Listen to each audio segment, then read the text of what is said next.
Welcome to this journey of one of the most disturbing cases in recorded history of the Great Smoky Mountains. Before we begin, I invite you to leave a comment about where you're watching from and the exact time you heard this story. We're interested in knowing where and at what times of day or night these documented accounts arrive. The archives of Sevier County, Tennessee, hold countless stories within their weathered pages. Among them, one particular collection remains sealed in a separate section, accessible only through special permission, which is almost never granted. The Turner family documents were meant to be destroyed in 1967, according to a court order that mysteriously was never executed. What follows is the account of what was found in those papers and the strange occurrences surrounding the Turner homestead in 1898. The story begins with a small notation in the Sevierville courthouse records. On September 18, 1898, a man named Josiah Turner filed what was supposed to be a routine property deed. The clerk who recorded the transaction noted something peculiar. Mr. Turner insisted on adding an unusual clause to his property records, stating that the land should never be sold outside the family, and that if the male Turner line were to end, the property should be burned to the ground and the ashes scattered. The clerk found this request unsettling, but included it in the margins of the official document. The Turner property was located approximately 17 miles from Sevierville, deep in what is now part of the Great Smoky Mountains National Park. In 1898, this area was sparsely populated, with homesteads sometimes miles apart. The Turner land contained approximately 80 acres of dense forest, a small clearing where the main house stood, and access to a stream that locals referred to as Whisper Creek, though this name appears on no official maps. Josiah Turner arrived in the area in early 1898 with his wife, Margaret, and his brother, Edmund. Local records indicate that they purchased the land from a farmer named William Cades, who was eager to leave the area after the death of his wife. Cades reportedly sold the property at a price well below its value, a fact that was noted by several townsfolk in their personal correspondences. The Turners kept to themselves. Josiah would come to Sevierville once a month for supplies, always alone, always completing his business quickly. Margaret was seen in town only twice in the first 6 months. Edmund was never seen by anyone outside the homestead after their arrival. This was not entirely unusual for mountain folk at the time, but combined with other factors, it later took on a more ominous quality. The first unusual incident occurred in late November 1898. A hunter named Thomas Weller, whose family had lived in the area for generations, was tracking deer when he came upon the Turner property. According to his journal, which was donated to the County Historical Society in 1952, he heard what he described as a sound like many voices speaking at once, though not in unison, more a cacophony of whispers. Weller noted that the sound seemed to come from the direction of the Turner house, but also from the ground itself, as if the earth were trying to speak. Weller approached the property carefully, thinking perhaps the family was hosting a gathering. What he saw instead puzzled him deeply. The three Turners were standing in their yard, arranged in a triangle facing outward. They were completely motionless. Weller observed them for nearly 20 minutes, during which time none of the three moved at all. The whispering continued throughout. Eventually, feeling increasingly uneasy, Weller left the area. He reported the incident to the local sheriff, a man named James Ogle, who dismissed it as mountain foolishness. Sheriff Ogle suggested that Weller had simply observed a family in prayer or meditation, and the whispers were likely the wind in the trees. Weller was unconvinced, but did not pursue the matter further. In December of that year, Josiah Turner made his regular trip to Sevierville for supplies. Sarah Collins, who worked at the general store, later told investigators that she noticed something different about him. His eyes seemed hollow, like someone who hasn't slept in weeks, she reported, and there was dirt under his fingernails, not just a little like you'd expect from a farmer, but caked thick, as if he'd been digging without gloves for days. When she asked after his wife and brother, Josiah reportedly stared at her for an uncomfortably long time before saying, "They listen now. They understand what's beneath." He then paid for his supplies and left. Sarah told her husband about the encounter that evening, describing it as the most unsettling conversation of my life. The winter of 1898-99 was particularly harsh in the Smoky Mountains. Heavy snowfall isolated many of the mountain communities for weeks at a time. No one from Sevierville saw any of the Turners from mid-December until the thaw in early March. When Josiah failed to make his usual supply run in January and February, some mild concern was expressed, but it was assumed the family had stocked up sufficiently before the winter or was simply unable to make the journey due to the snow. On March 12, 1899, a Methodist circuit preacher named Reverend Jonathan Miller decided to check on the more isolated homesteads in his parish, including the Turners. What he found was documented in both his church records and a personal letter to his bishop, which was preserved in the church archives. The Turner house appeared abandoned. The door stood open, swinging slightly in the breeze. Inside, Reverend Miller found the house immaculately clean and orderly. The beds were made, dishes washed and put away, clothes neatly folded in drawers. There was no sign of a hasty departure or any disturbance. The only unusual elements were markings on the walls, intricate patterns that Miller described as reminiscent of tree roots or river systems, drawn in what appeared to be charcoal. Most disturbing to the Reverend was the root cellar. The trapdoor to it was open, and Miller described an overwhelming sense of dread as he approached it. He looked down into the darkness, but could not bring himself to descend the ladder. He reported hearing a sound like breathing, though too slow and too deep to be human. He called down, receiving no response. After waiting for several minutes, he closed the trapdoor and placed a heavy cabinet over it. Miller returned to town and reported his findings to Sheriff Ogle, who organized a small party to investigate the property the next day. The group included the sheriff, Reverend Miller, the town doctor, Howard Reynolds, and 2 deputies. When they arrived, they found the house exactly as Miller had described it, with one exception. The cabinet that had been placed over the root cellar door had been moved aside, and the trapdoor stood open once again. The sheriff insisted on descending into the cellar. He was lowered on a rope, as the ladder that had previously been there was now missing. After a few minutes, he called to be pulled up. According to multiple accounts, when he emerged, his face was ashen. He refused to discuss what he had seen, but insisted that the house be boarded up immediately. He ordered his deputies to nail shut the root cellar door before they departed. In the days that followed, Sheriff Ogle filed an official report stating simply that the Turner family had abandoned their property during the winter months, likely due to the harsh conditions, and that the house would remain sealed until their return or until next of kin could be located. Privately, however, he told Dr. Reynolds something quite different. According to Reynolds's medical diary, discovered during a renovation of his former office in 1961, the sheriff visited him late at night, clearly distressed. He described finding a tunnel in the root cellar, crudely dug but extending far deeper than any root cellar should. At the end of this tunnel was a small chamber where he found personal items belonging to Margaret and Edmund Turner, Margaret's wedding ring, and a pocket watch inscribed with Edmund's initials. Most disturbing, however, were the walls of this chamber.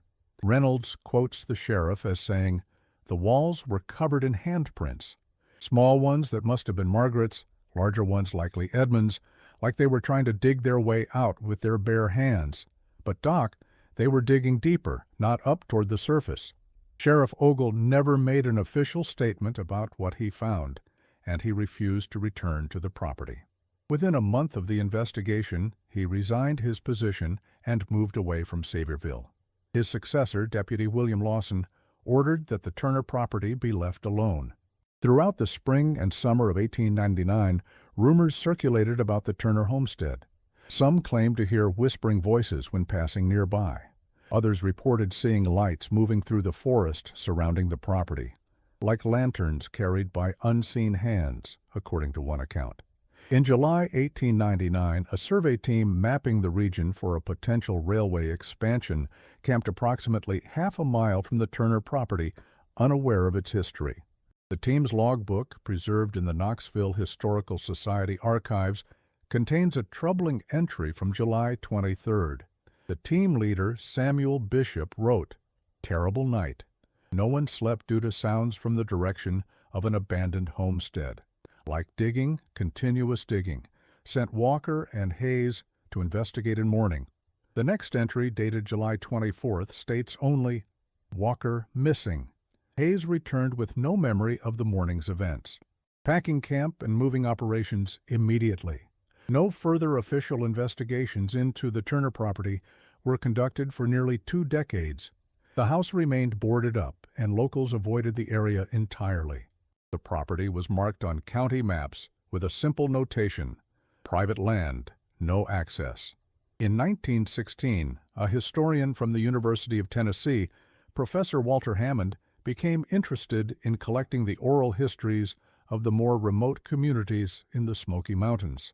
During his research, he heard accounts of the Turner homestead and the strange events surrounding it.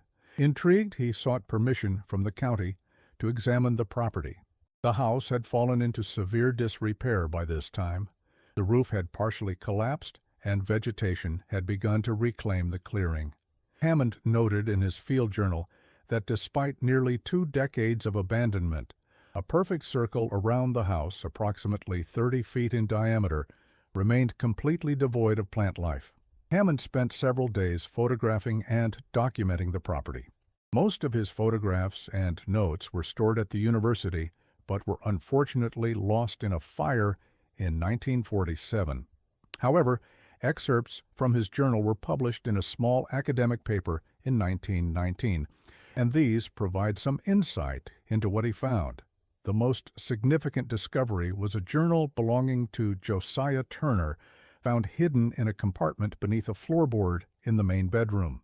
The journal began in January 1898 and ended abruptly in February 1899. Hammond's paper included several excerpts, though he noted that much of the later entries were incoherent and disturbing. Early entries described the Turners' decision to move to the mountains. Josiah wrote of his brother Edmund's nervous condition following his return from working on the railroads. The doctors in Charleston say his mind is fractured from witnessing that terrible accident. "But I believe a quiet life in the mountains will restore him," Josiah wrote in January 1898. By April, the tone had changed. Josiah wrote of Edmund becoming obsessed with sounds only he can hear and spending hours with his ear pressed to the ground.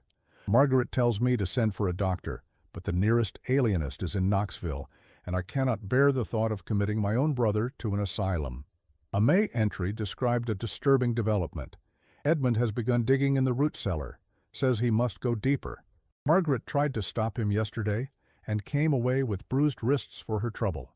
When I confronted him, he looked at me with such emptiness that I nearly did not recognize him.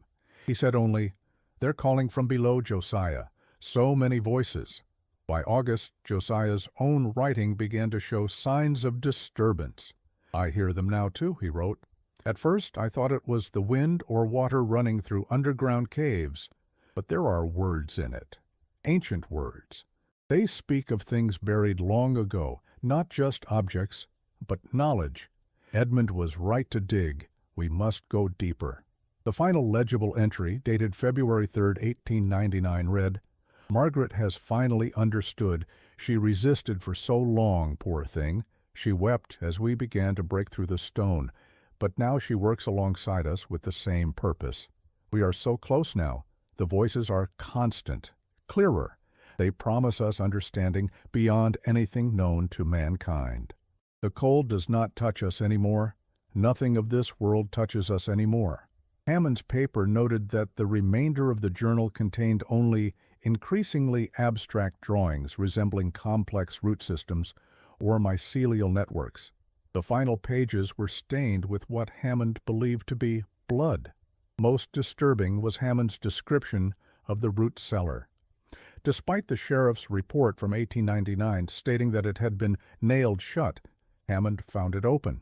The tunnel described by Sheriff Ogle had collapsed in several places, but Hammond was able to confirm that it extended at least 40 feet straight down before becoming impassable.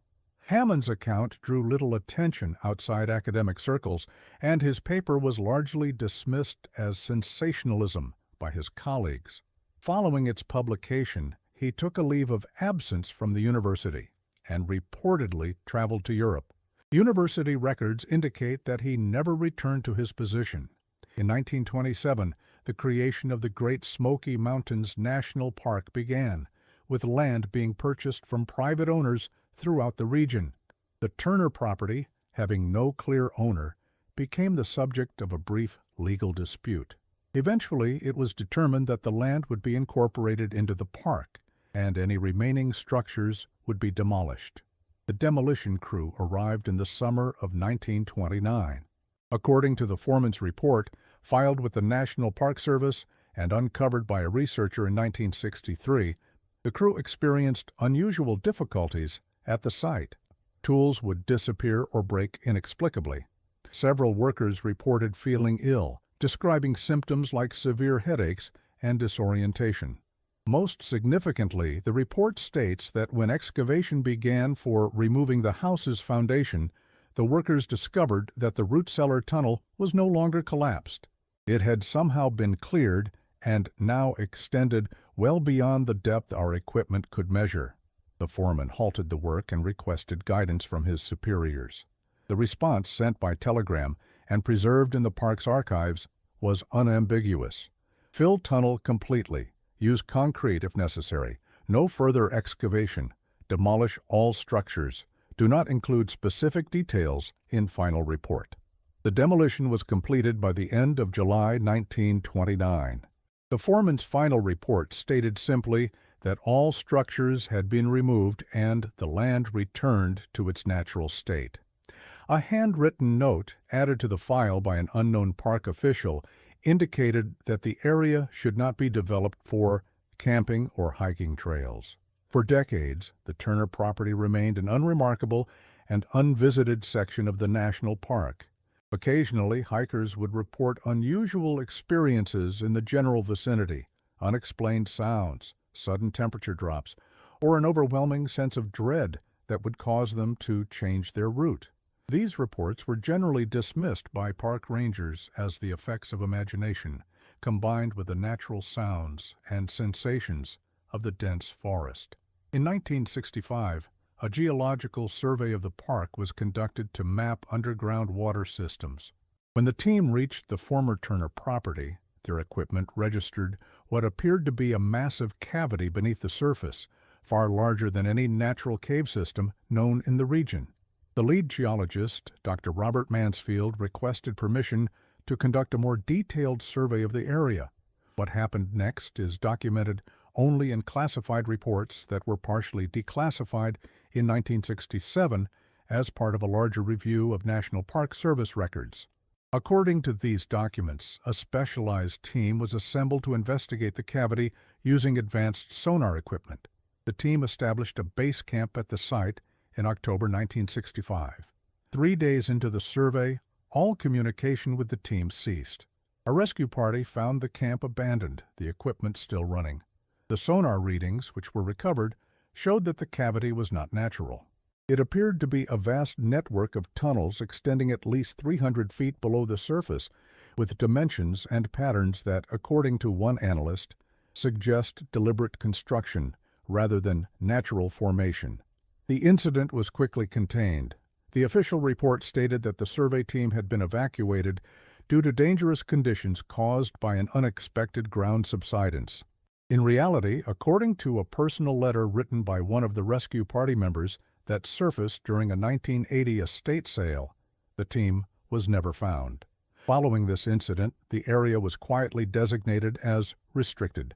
No development was permitted, and park rangers were instructed to discourage hikers from entering the vicinity. Maps were subtly altered to make the area appear less interesting and accessible than it actually was. In 1967, a comprehensive review of all materials related to the Turner property was conducted by an unnamed government agency. The recommendation, according to the declassified summary, was to destroy all records and permanently seal any access to the site. However, for reasons not explained in any available document, this recommendation was never fully implemented.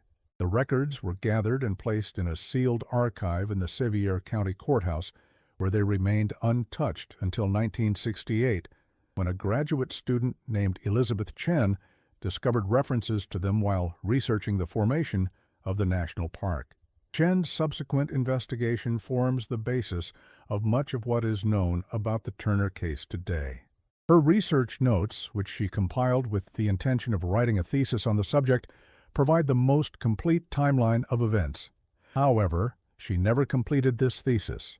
In November 1968, after spending several weeks examining the Turner records, Chen apparently traveled to the site itself, despite the restrictions. She was reported missing 3 days later when she failed to return to her university housing. A search was conducted, but no trace of her was ever found. The only clue to her fate was a voice recorder discovered near the former location of the Turner house. The tape contained just under 3 minutes of audio, mostly wind and forest sounds. In the final 30 seconds, Chen's voice can be heard saying, "There's something here. I can see where the house stood. The ground doesn't look right. It's moving somehow."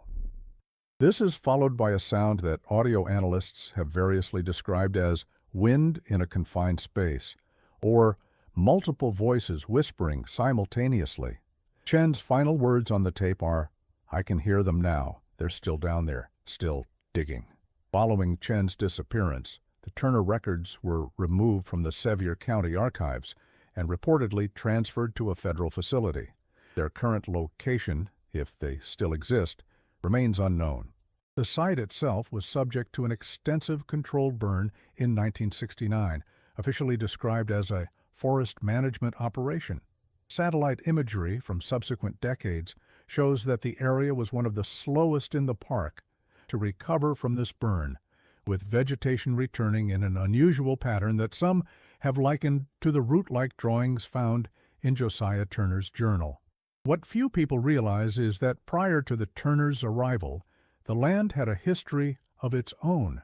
Archaeological surveys conducted in the early 1920s, before the formation of the national park, uncovered evidence of ancient Native American settlements in the region. One such survey, led by anthropologist Dr. Franklin Myers of the Smithsonian Institution, included a site less than 3 miles from the future Turner property.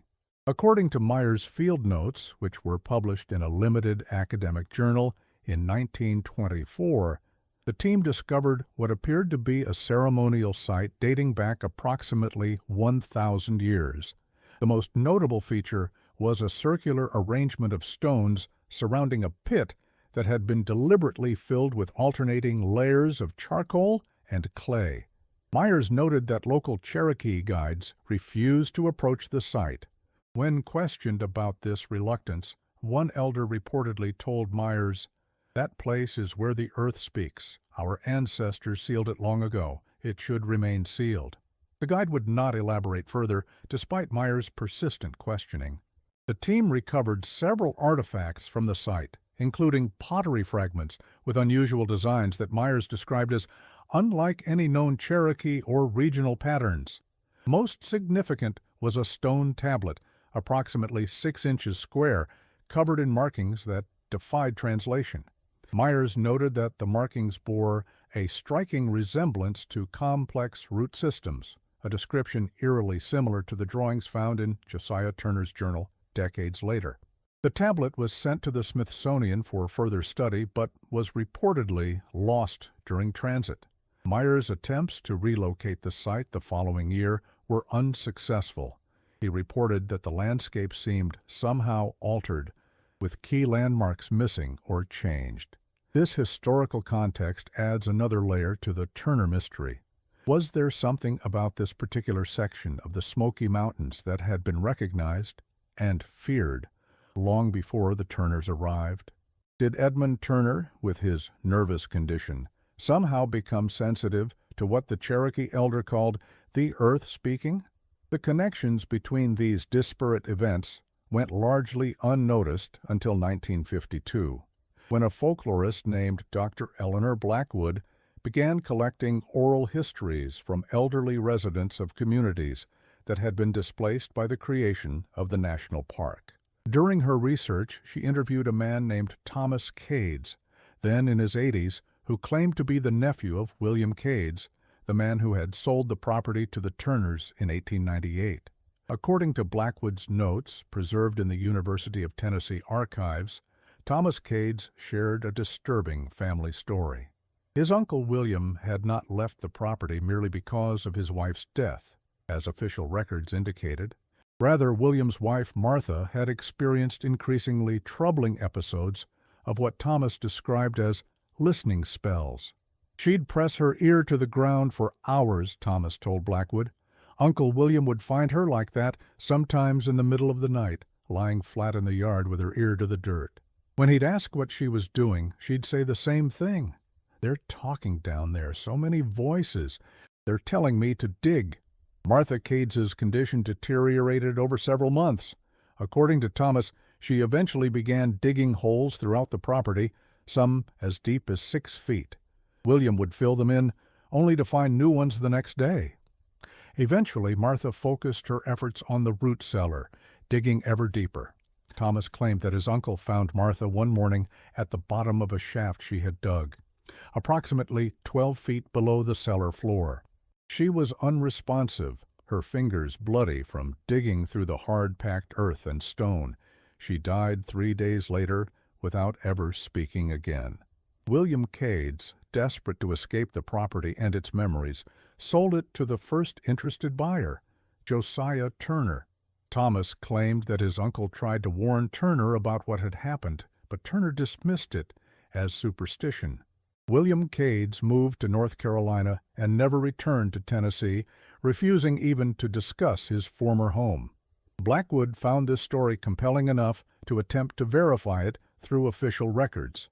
The death certificate for Martha Cades, located in the Sevier County Archives, listed her cause of death as brain fever, a common 19th century diagnosis for any number of mental or neurological conditions. The attending physician was Dr. Howard Reynolds, the same doctor who would later hear Sheriff Ogle's disturbing account of what he found in the Turner root cellar. Blackwood's research was interrupted when funding for her project was unexpectedly cut. Her notes indicate that she intended to investigate the Turner property next, but there is no evidence that she ever did so. In a final cryptic entry dated October 1952, she wrote, "Called again about access to the Turner site. Park Service continues to deny permission. Something isn't right. The ranger I spoke with seemed afraid." Another strange connection emerged in 1958 when a railroad historian named James Whitaker was researching a book on industrial accidents in the Southeast. While examining records from the Southern Railway Company, he discovered an incident report from 1897 describing an accident witnessed by an employee named Edmund Turner. According to the report, Turner was part of a crew extending rail lines through the Cumberland Gap area when they uncovered what appeared to be a natural cave during blasting operations. 2 workers entered the cave to assess its extent and potential impact on the planned route. They never emerged. A rescue team was organized with Edmund Turner among the volunteers. The report contains their account of finding the 2 missing workers approximately 200 feet inside the cave. Both men were dead, but under bizarre circumstances. They were positioned facing the cave wall, their fingers bloody from apparent attempts to dig into the solid rock. The report notes that their tools lay unused nearby. Most disturbing was the medical examiner's conclusion. Though the men had clearly been clawing at the rock wall long enough to wear their fingernails down to the quick, the cause of death was not exhaustion or blood loss. Instead, both men appeared to have died from what the examiner called acute cessation of vital functions, of essentially their bodies had simply stopped working, despite no evidence of injury, disease, or poison. Edmund Turner suffered what the report described as a nervous collapse following the recovery operation. He was granted a medical leave and apparently went to stay with his brother Josiah in Charleston.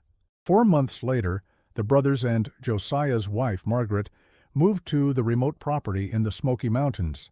The connection between Edmund Turner's traumatic experience in the Cumberland Gap Cave and the subsequent events at the Turner homestead suggests a pattern that spans beyond a single location. Whatever influence affected Martha Cades, Edmund Turner, and later the entire Turner family may not be confined to one specific site, but rather could be part of a larger phenomenon within the ancient Appalachian Mountains. This theory gained unexpected support in 1973 when a speleologist named Dr. Martin Keene was conducting a survey of cave systems in eastern Tennessee, approximately 40 miles from the former Turner property. While exploring a previously unmapped cavern, Keene discovered what he described in his field journal as an anomalous chamber that differed dramatically from the surrounding geological formations. The chamber was almost perfectly spherical, approximately 30 feet in diameter, with a smooth floor that Keene noted was unnaturally level. Most striking were the walls, which Keene initially thought were covered in some kind of root system. Closer examination revealed that the patterns were actually carved into the rock in intricate, interlocking designs. In the center of the chamber, Keene found a stone column about 4 feet high. The top of the column was concave, forming a shallow bowl. Inside this depression, Keene discovered a small amount of what appeared to be ash, along with fragments of bone that he could not identify. Keene took photographs and samples, intending to return with a larger team. However, when he attempted to relocate the chamber 2 days later, he was unable to find it. The passage that had led to it appeared to have collapsed or somehow been sealed. His photographs, upon development, showed only indistinct blurs. The samples he collected were later analyzed at the University of Tennessee and determined to be consistent with common limestone deposits, with no trace of the ash or bone fragments he had reported. Keene's credibility was questioned, and his finding was dismissed as either a hoax or a case of disorientation, common among solo cavers. Keene, however, remained adamant about what he had seen.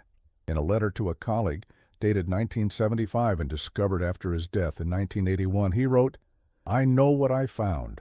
The chamber exists, but it did not want to be found again, and perhaps that is for the best.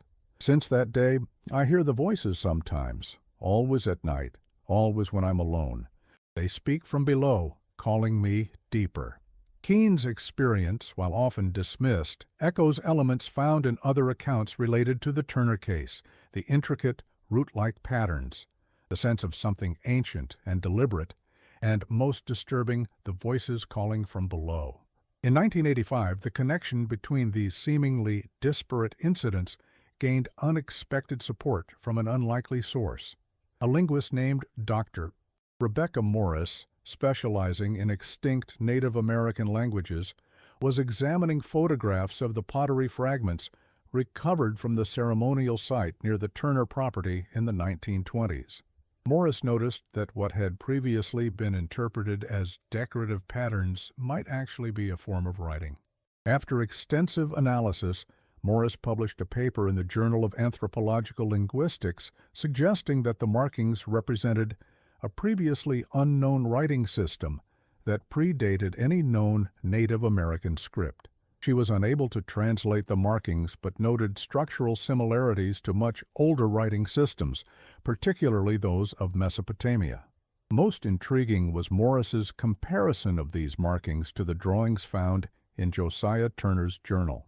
She obtained permission to examine photocopies of the journal pages that had survived and concluded that there were unmistakable similarities in structure and form, suggesting that Turner had been attempting to reproduce something he had seen or heard.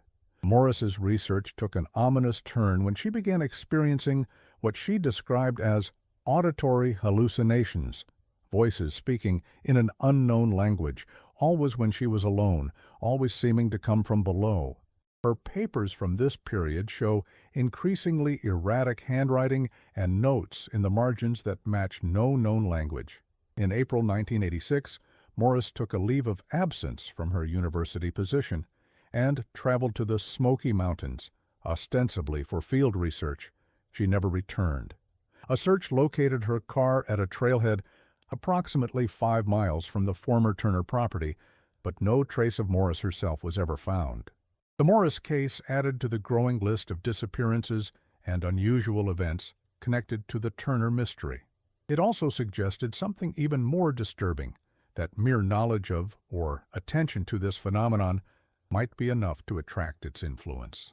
This pattern of research, followed by disappearance or psychological disturbance, has continued, albeit sporadically, into recent decades. In 1994, a paranormal investigator named Michael Dawson became interested in what he called the Turner phenomenon after hearing local legends during a visit to Gatlinburg, Tennessee. Despite being denied official access to the site, Dawson apparently located it using old maps and GPS coordinates. Dawson maintained a detailed blog of his investigation, which was archived before its removal from the Internet in 2003. His final entry, dated October 17, 1994, described finding what he believed to be the remnants of the Turner House Foundation. He wrote, "The ground here feels wrong somehow, resilient, almost like it's breathing, recording equipment malfunctioning, battery drain extreme. I can hear something, just at the edge of audibility, like whispering, but in no language I've ever heard. Going to try to capture audio now." Dawson was reported missing 3 days later. Searchers found his equipment scattered around an area of disturbed earth. Analysis of his final audio recording revealed only static and wind noise, though several listeners reported hearing what sounded like multiple voices whispering simultaneously in the background. The most recent documented connection to the Turner case comes from 2012, when a geology graduate student named David Chen, no relation to Elizabeth Chen, was conducting research on unusual subterranean formations in the Appalachian Range. Chen came across the sonar readings from the 1965 survey of the Turner property while searching through digitized archives. Intrigued by the anomalous tunnel system, Chen began compiling similar readings from throughout the region. His research, published in an obscure geological journal in 2013, identified what he called non-natural subsurface networks at 7 different locations along the Appalachian Range, from northern Georgia to southern Pennsylvania. Each site shared certain characteristics. The tunnels extended deeper than any natural cave formation should allow. They followed patterns that resembled biological systems rather than geological processes. And each site had a history of unusual events or disappearances. Chen proposed that these networks might be evidence of previously unknown mining operations, perhaps dating back to pre-Columbian times. However, he acknowledged that this theory failed to explain many of the anomalous features, particularly the depth of the tunnels and their organic-seeming patterns. In a footnote that was removed from the published version but appears in his original manuscript, Chen wrote, "Alternative explanation. What if these are not tunnels at all, but root systems of some kind? Not plant roots as we understand them, but something else, something that grows not up toward light, but down toward some other source of sustenance." Chen did not pursue this line of inquiry further. His academic focus shifted abruptly following publication, moving away from field geology entirely. When contacted by a fellow researcher in 2015 regarding his earlier work, Chen reportedly replied, "I don't discuss that research anymore. Some things should remain buried. I still hear them sometimes calling from below. I've learned not to listen." The Turner case remains officially unresolved. The property itself continues to be restricted, though the reasons given are environmental conservation rather than any acknowledgement of its disturbing history. Park rangers in the area are reportedly instructed not to discuss the site with visitors, and official maps continue to render the area as unremarkable terrain. Yet the pattern persists. Every few years, another researcher stumbles upon some aspect of the Turner mystery. Some abandon their inquiry quickly, perhaps sensing the danger intuitively. Others press on, only to join the troubling list of those who have disappeared or been fundamentally changed by their investigation. In 2018, a digital audio technician working with field recordings from the Smoky Mountains reported finding anomalous sound patterns embedded in the ambient noise of certain locations. Using specialized software to isolate these patterns, the technician claimed to have extracted what sounded like words in an unknown language spoken by multiple voices simultaneously. The technician did not publish these findings officially but shared them with colleagues. Shortly thereafter, the technician reportedly began experiencing insomnia and auditory hallucinations. The current whereabouts of this individual are unknown. Perhaps most disturbing is the geographical pattern that emerges when all these incidents are mapped. The Turner property sits near the center of a rough circle, approximately 100 miles in diameter, encompassing parts of Tennessee, North Carolina, and Georgia.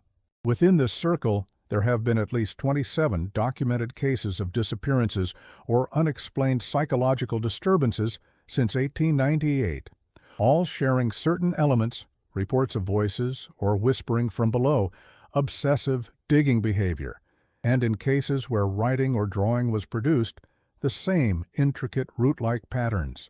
Some researchers have suggested that the region might contain some mineral or gas deposit capable of causing hallucinations or altered mental states. Others propose that the ancient mountains themselves, among the oldest in the world, might harbor secrets beyond our current understanding.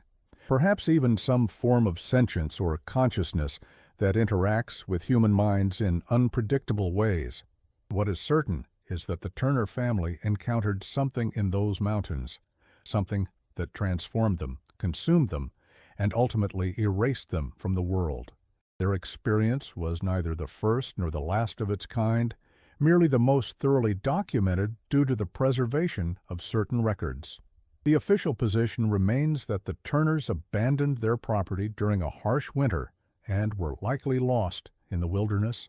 The other cases, the disappearances, the psychological disturbances, the whispers from below, are treated as unrelated incidents or dismissed entirely.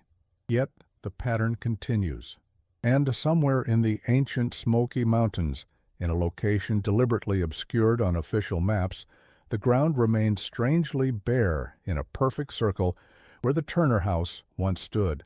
No plants grow there, no animals cross it. Park rangers avoid it by unspoken agreement, and occasionally visitors to the area report hearing a sound like digging, a rhythmic, persistent scratching that seems to come from far below the earth. Some say it sounds like it's getting closer. The Turner family's fate remains officially unsolved. No bodies were ever recovered, no definitive explanation ever provided. But in the whispered stories of the region, in the unexplained restrictions on certain areas of the park, and in the persistent rumors of sounds beneath the earth, their legacy continues. It's worth noting that since Elizabeth Chen's disappearance in 1968, no formal investigation of the Turner case has been permitted. Attempts by journalists or researchers to access related records are systematically denied or redirected. The few documents that have surfaced did so through oversight or chance, and those who have shared them often report subsequent pressure to retract or discredit their findings. This pattern of obstruction suggests that whatever was discovered on the Turner property, whatever Josiah, Margaret, and Edmund encountered beneath their home, remains a matter of concern to authorities even today, over a century after the family vanished into the depths of the Smoky Mountains. In 2007, a park ranger named Robert Jennings, who had worked in the Great Smoky Mountains National Park for over 20 years, gave an anonymous interview to a regional paranormal research group. The interview was never published officially, but transcripts circulated in certain online forums before being removed. According to these transcripts, Jennings claimed that rangers were specifically instructed to avoid a certain area of the park, particularly after dark. "We don't mark it on maps," Jennings reportedly said. "We don't talk about it in official capacity. But every ranger knows where it is. It's about 40 acres, roughly circular. Nothing grows there right. The trees are twisted, the underbrush is sparse, and it's quiet, unnaturally quiet, like sound itself is swallowed up." Jennings described an incident in 2001 when a group of hikers went missing after straying from marked trails. The search area included the restricted zone. Jennings and another ranger were assigned to that section, despite the unofficial policy to avoid it. "We found their camp at dusk," Jennings stated. "Everything was there, tents, supplies, even a pot of coffee still warm on the stove, but no people. Then we heard it. A sound like digging, but rhythmic, almost mechanical, coming from everywhere and nowhere. And voices, whispering, just below the threshold of understanding." According to Jennings, they radioed for backup but received orders to leave the area immediately. The official search continued in other sections of the park, but the restricted zone was declared cleared without further investigation.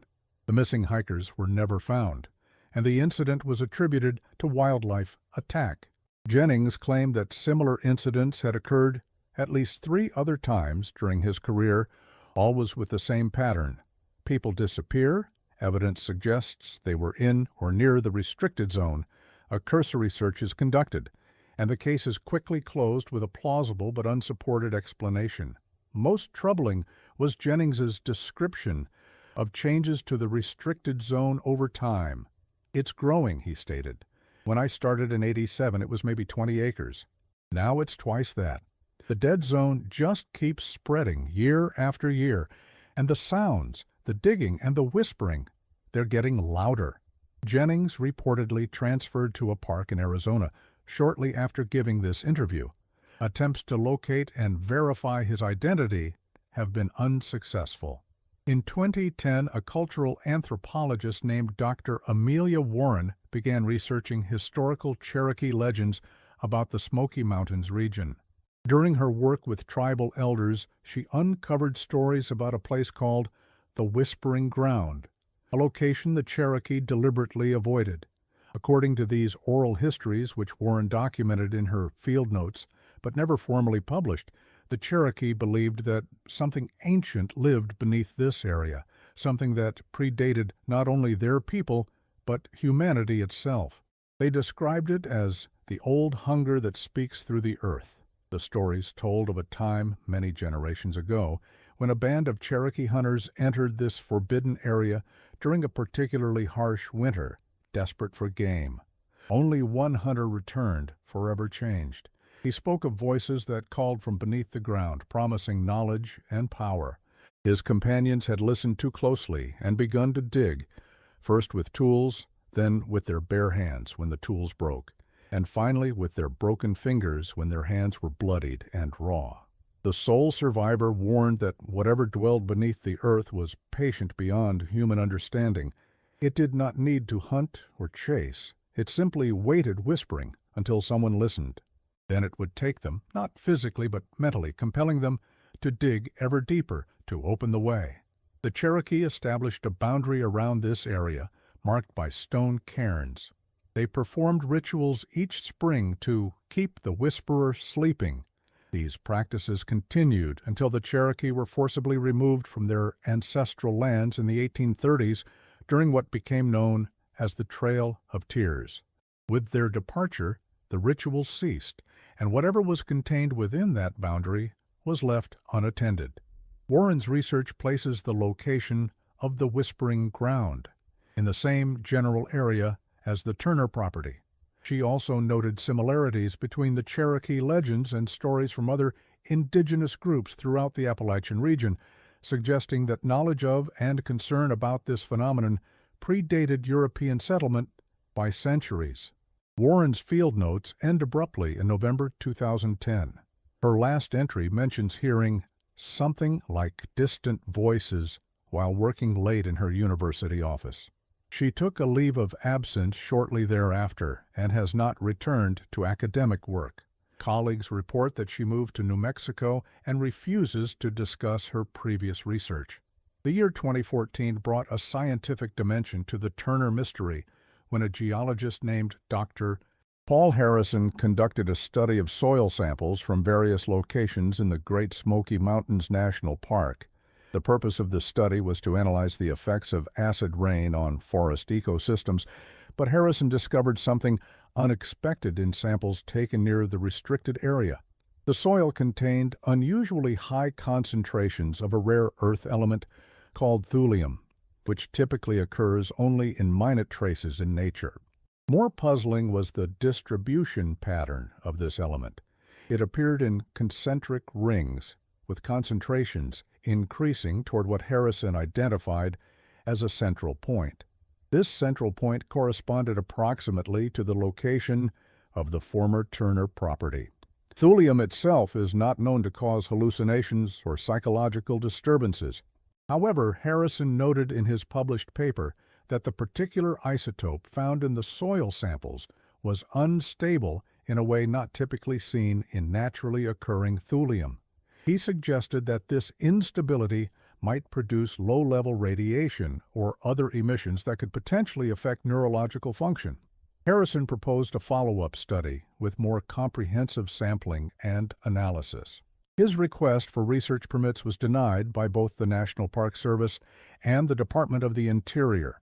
When he attempted to pursue the matter, he was informed that the previous samples had been contaminated and his findings were invalid. In a personal blog that was active for just 3 weeks before being removed, Harrison expressed frustration with these obstacles and suggested that something was being deliberately concealed. His final post, dated March 2015, stated, "They don't want us to know what's there. But I'm going anyway. I need to see for myself." Harrison took an unscheduled leave from his university position shortly thereafter. His current status is unknown. The most recent development in the Turner case came in 2019, when a digital archivist working on the preservation of historical documents in Sevier County discovered a previously unknown folder of materials related to the Turner property. The folder contained photographs taken during the 1929 demolition of the Turner house, including several images of the root cellar and the tunnel beneath it. The photographs show a vertical shaft extending from the cellar floor, roughly 3 feet in diameter, lined with crude wooden supports. The final image in the sequence, labeled simply "bottom of excavation," shows what appears to be a larger chamber with walls covered in intricate flowing patterns. The same root-like designs described in multiple accounts throughout the decades. Most significant is an object visible in the center of this chamber, a stone column or pedestal, remarkably similar to the one described by speleologist Martin Keene in the cave he discovered in 1973, some 40 miles away. This similarity suggests a connection between the two locations, potentially part of a larger network. The archivist, whose name has been withheld in official records, reportedly brought these photographs to the attention of her supervisors. The folder was subsequently removed from the archives for digital preservation. It has not been returned, and requests for access have been denied. The archivist transferred to a different department shortly thereafter and has declined to discuss the matter further. In 2022, a hiker equipped with a thermal imaging camera captured footage of the restricted area from a distance. The footage, which briefly circulated online before being removed due to alleged copyright violations, showed something anomalous. While the surrounding forest displayed the expected heat signatures of living organisms, the restricted zone appeared unnaturally cool, with a gradient pattern suggesting that temperatures decreased toward the center, precisely the opposite of what would be expected in a natural environment. More disturbing were the patterns visible in the thermal image, flowing, branching lines of even lower temperature spreading outward from the center like vast roots or mycelial networks. These patterns extended beyond the visibly affected area of the forest, suggesting that whatever phenomenon was associated with the restricted zone might be spreading underground, unseen from the surface. Scientific analysis of this footage was impossible due to its rapid removal from public access. However, individuals who viewed it reported an unsettling effect. Several people claimed to hear faint whispering when the footage was played, though no audio was present in the file.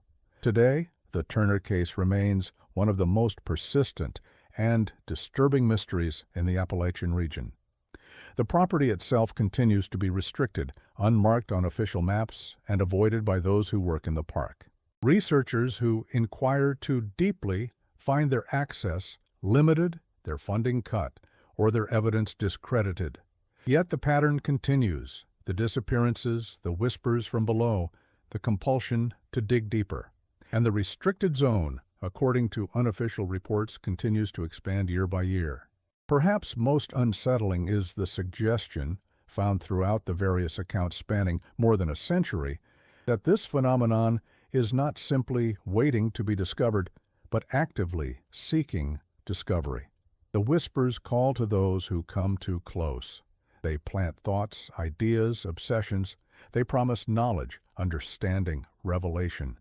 And always they urge the same action: dig deeper. What lies beneath the Turner property, beneath the Smoky Mountains themselves, remains unknown. But the evidence, fragmented and suppressed though it may be, points to something ancient and patient, something that thinks and plans in timescales beyond human comprehension, something that reaches up through the earth like roots seeking water, searching for minds to influence, bodies to use, and it is growing. For those who have studied the Turner case in its entirety, one question remains paramount.